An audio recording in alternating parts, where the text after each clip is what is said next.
আসসালামু আলাইকুম। আজকের বিষয় ছোলা বুট। ছোলা বুট ক্ষুদ্র কিন্তু ভীষণ শক্তিশালী। জিম ছাড়াই জিমের ফিল পেতে ছোলা বুট খান। ছোলা বুট খেলে এমন এনার্জি পাবেন মনে হবে আপনি নিজেই একটা জিম খুলে ফেলেছেন।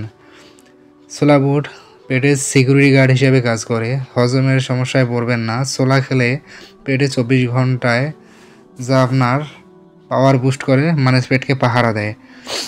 ডাক্তার নয়, ছোলা চাই। ইমিউনিটি এমনভাবে বাড়াবে যে ভাইরাস ব্যাকটেরিয়া আপনাকে দেখলে রাস্তা মাপবে। চুল পড়া ছাড়তে ছোলা বুট অত্যন্ত দরকার। ছোলা বুটে আছে বায়োটিন, যা চুলকে বানায় হিরোর মতো স্ট্রং। ওজন কমানোর গুপ্ত অস্ত্র ছোলা। নিয়মিত খেলে ওজন কমবে, তবে ছোলা বুট নিয়মিত খেতে হবে। ছোলা বুট খাবেন এবং সিঙ্গারা সামোসার লোভ সামলাতে হবে। তাহলে সুস্থ থাকতে প্রতিদিন আপনারা ছোলা বুট খান এবং সুস্থ থাকুন। ছোলা খেলে আপনি হয়ে যাবেন সুপার হিরো। তাই খাদ্য তালিকায় প্রতিদিন ছোলা বুট রাখুন। আসসালামু আলাইকুম।